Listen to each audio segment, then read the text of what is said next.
It's widely believed that a primary reason for the obesity pandemic is that we are less physically active. Our hunter-gatherer ancestors were certainly a lot more physically active than we are in Western societies. However, researchers found that hunter-gatherer societies like the Hadza do not actually have higher levels of total daily energy expenditure. Moreover, many studies have found that aerobic exercise programs result in disappointingly little fat loss compared to the energy expenditure during the program. So what's going on here? These findings have led to what is now called the constrained energy expenditure model. Scientists used to assume that higher levels of physical activity would linearly translate into higher levels of total daily energy expenditure. The more active you are, the more calories you burn. And to the extent that this creates a discrepancy between your energy intake and your energy expenditure, it should make it easier to lose fat.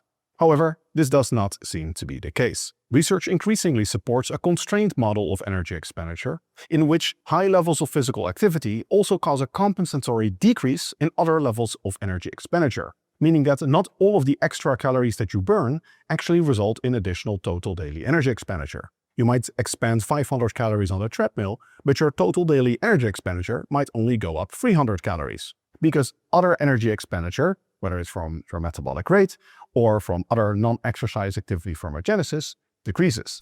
A new scientific review found that on average in 18 aerobic exercise programs, energy expenditure was compensated for by 69%. That means that when you look at the treadmill and you burn 600 calories, your total daily energy expenditure actually goes up by less than 200 calories. In other words, less than a third of the calories burned during exercise actually resulted in increased total daily energy expenditure.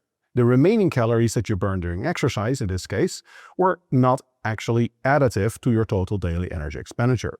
They were compensated for. Other forms of physical activity and exercise resulted in lower levels of energy expenditure, including, in this analysis, basal metabolic rate. So technically, high levels of physical activity and step counts actually temporarily suppress your metabolism. It's important to realize that the 69% is not a golden rule, although I think some people in the comments will have something to say about that. The exact degree of energy compensation depends on various factors. In particular, energy deficit seems to significantly increase the degree of energy compensation. So when you're bulking, when you're in energy surplus, the degree of energy compensation seems to be much less. Lower levels of body fat also seem to increase the degree of compensation that takes place.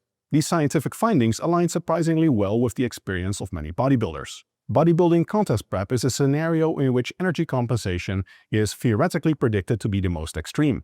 And indeed, anecdotally, we see that many bodybuilders have to add a surprisingly large amount of cardio to get further fat loss during their prep. I have received many questions from the coaches that I mentor about why the math doesn't seem to add up. They do a predicted 500 calories of extra cardio per day with their clients, yet it's barely resulting in additional fat loss. I myself have a relatively adaptive metabolism, and I realized during my last prep that the decrease in energy intake was far more effective than an increase in physical activity level based on the additive model. So adding 100 extra calories of energy burn from cardio did not have the same effect as reducing my energy intake by 100 calories. By the way, if you're into this type of evidence-based fitness content, you will love my online PT course. The link is in the description. Fortunately, in less extreme scenarios, the degree of energy compensation is also less extreme. In another study of a walking program of about 1,500 calories of walking per week, the degree of energy compensation was 39%. Here too, most of the compensation occurred in resting energy expenditure. Sleeping and basal metabolic rate were suppressed after the walking program. There was also an increase in walking economy, meaning that they burned fewer calories from walking after the program than they did before. This is normal, and it's normally only a few percent. As you do any type of physical exercise, your body gets better at it, it becomes more efficient, and it expends less energy for the same amount of work. Fortunately, you can compensate for this by doing higher levels of total work. As you get stronger and fitter, you can do more work per session and therefore still increase your total daily energy expenditure, even though your body is getting more efficient. But this requires progressive overload, which was not done in this study. I would note that the last study had a serious limitation in that the degree of energy compensation was measured in any deviation from predicted energy balance. This basically meant that any energy deficit or surplus was attributed to energy compensation, which is probably not the case. Moreover, there was no control group. Regardless, there are now well over a dozen studies finding compelling evidence of constrained energy expenditure in various settings. The good news is that strength training does not seem to suffer from constrained energy expenditure. Strength training is composed of very brief but very high-intensity bouts of energy expenditure. These result in adaptations that are necessary to adapt to the stress from exercise. It may be that this type of exercise is very difficult to adapt to for the body. In general, it seems to take some time before the constrained energy expenditure sets in.